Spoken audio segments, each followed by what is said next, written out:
Hello, my name is Matt Chinaki, and I'm lead author of Valles Marineris, Dune Sediment, Provenance, and Pathways.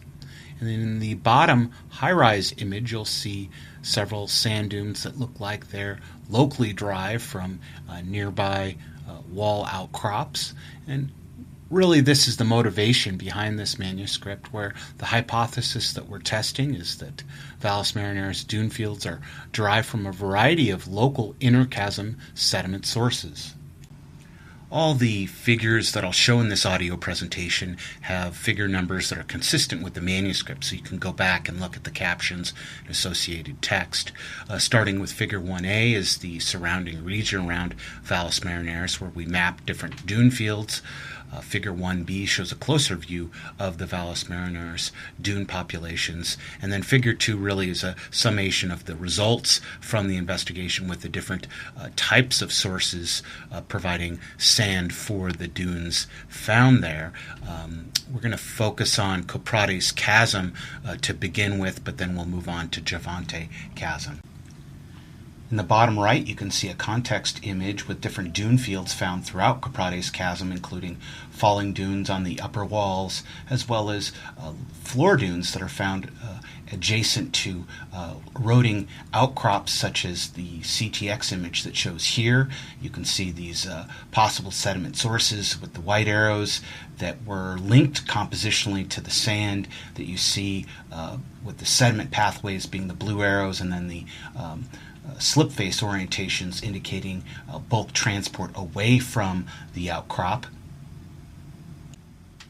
Here's a schematic representation of the East Coprades Chasm sediment transport system based on the mapping we did there, starting with 1 and upper wall outcrops providing sediment for falling dunes located in below.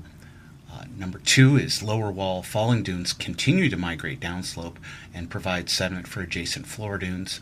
But in addition to that sediment, 3 lower wall outcrops provide additional sediment for the floor dunes. So a fairly complex system, but primarily mafic landforms that are sourcing the dunes in Coprades.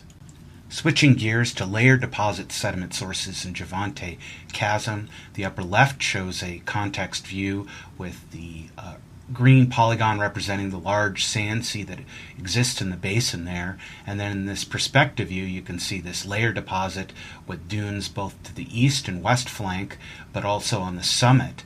The dunes are topographically isolated from extra rift sources, in this case on the summit, so are likely locally sourced. We've identified the source to be this popcorny texture mantling unit that's described in detail in the text. Here's a closer view of the summit dunes with this chrism mineralogy overlaid on top of CTX. And you can see in the far right the closer view of the landforms with the dunes and the mantling unit.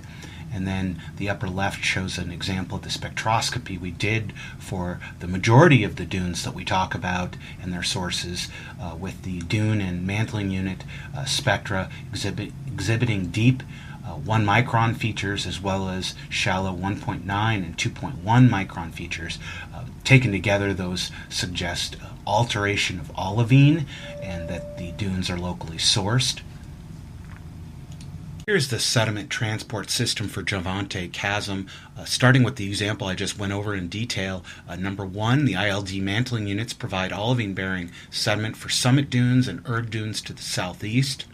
The ILD light tone materials produce number 2, high calcium pyroxene, and number 3, sulfate-bearing sediment for dunes to the west and south. There's additional influx of 4 low calcium pyroxene bearing sand from wall units to the northeast. Cumulatively, these all produce sand for the erg to the south and create a very complicated system.